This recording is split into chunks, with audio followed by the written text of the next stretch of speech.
Oke, balik lagi di channel Arisa Putra. Nah, kali ini saya akan memberikan informasi kembali kepada kalian semua tentang 5 orang miliarder di dunia yang saat ini jatuh miskin.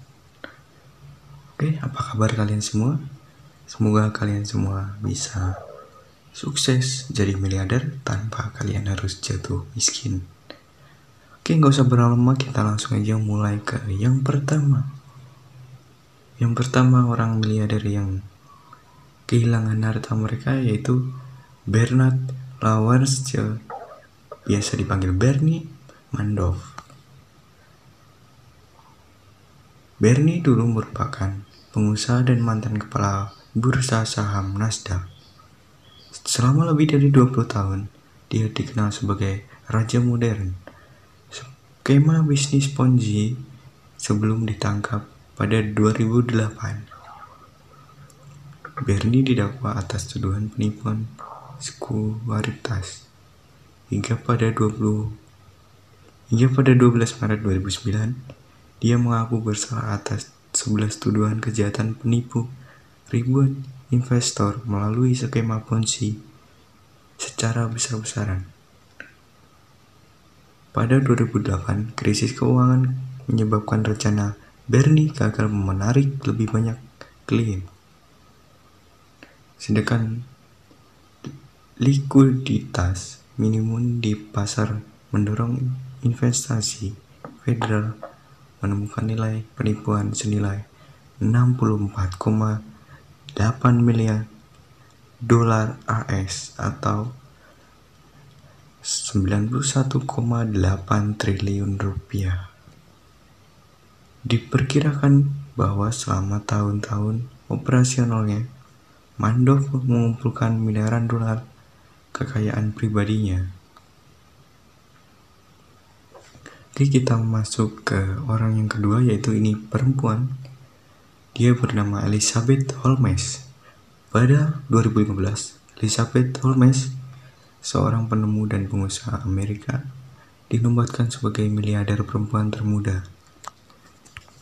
Saat itu, perusahaan teknologi perawatan kesehatan miliknya, Theranos, mencapai valuasi 9 miliar dolar AS atau 127,5 triliun rupiah dan menghasilkan keuntungan yang besar. Seketika, Holmes jadi selebritis, sering namanya masuk dalam daftar 100 orang paling terpengaruh Time pada 2015.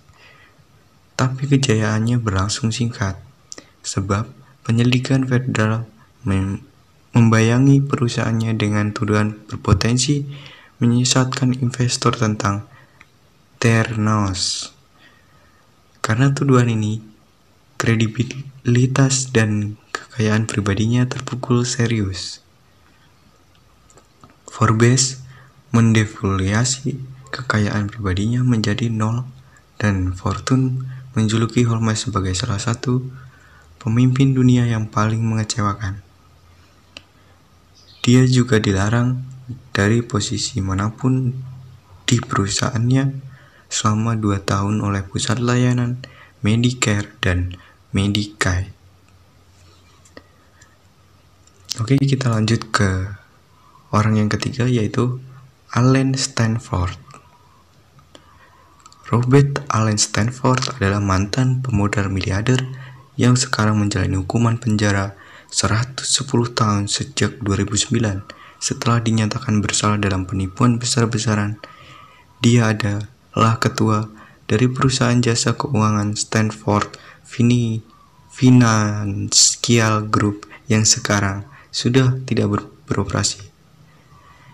Salah satu anak perusahaannya, Stanford International Bank, mengklaim sekitar 8, miliar dolar AS atau 120,4 triliun dalam aset dikelola dan dari setidaknya 3.000 klien di lebih dari 136 negara yang berbeda.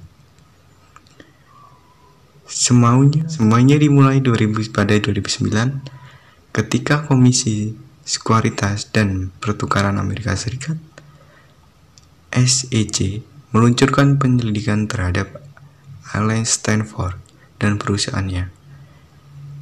SEC menuduh Allen terkait penipuan karena secara ilegal menjual sertifikat deposito high yield dalam skema Ponzi besar-besaran senilai 8 miliar dolar AS atau 113,3 triliun.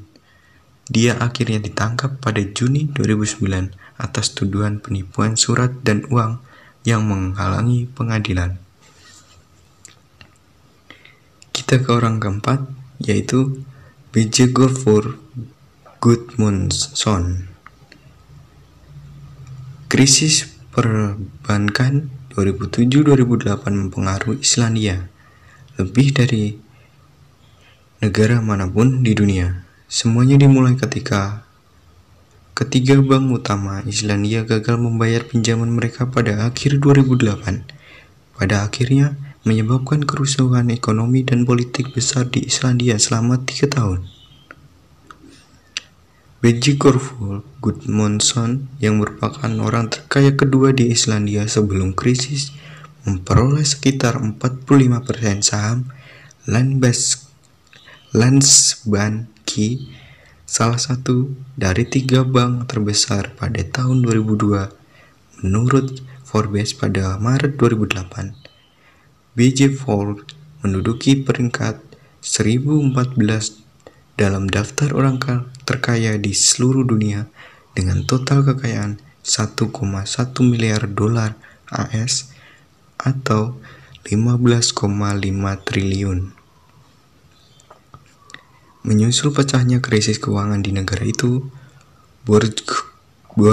Gulfur kehilangan kepemimpinan di Landsbanki pada 2008 dan menyatakan kebangkrutan pribadinya setahun kemudian. Dalam waktu kurang dari 1 tahun, kekayaan pribadinya turun dari 1,1 miliar dolar AS menjadi 0 dolar AS alias tidak bersisa. Meski begitu, sang putra Thor Bjornson yang juga kehilangan seluruh kekayaannya selama krisis keuangan 2007-2008 mendapatkan kembali status miliardernya pada 2015. Thor adalah salah satu-satunya miliarder Islandia hingga saat ini. Kita beralih ke miliarder kelima yang mengalami kemiskinan, yaitu Eike Batista. Pengusaha Brasil Eike Batista meraup dan kemudian kehilangan kekayaan multimiliar dolar dalam industri pertambangan dan eksplorasi minyak selama periode 2 dekade. Dengan kekayaan pribadi 30 miliar dolar AS atau 425,2 triliun pada tahun 2011, Batista menjadi orang terkaya ke-8 di dunia dan terkaya di Brasil. Berakhirnya Batista sebagai miliarder dimulai setelah kecelakaan mendadak di industri pertambangan dan runtuhnya salah satu perusahaan terbesarnya, OGX. 2 tahun kemudian pada 2013, Forbes melaporkan bahwa Eike Batista kehilangan hampir 20 miliar dolar AS atau 285,4 triliun hanya dalam 1 tahun. Setahun kemudian, karena utangnya yang sangat besar dalam saham perusahaan yang terus jatuh, kekayaan pribadinya turun drastis dari 200 juta dolar AS atau 2 triliun rupiah menjadi kekayaan negatif. Pada Januari 2017, Eike Batista ditangkap oleh otoritas Brasil dalam kasus pencucian uang senilai 100 juta dolar atau 1,41 triliun rupiah. Oke, itu semua orang-orang miliarder yang jatuh miskin.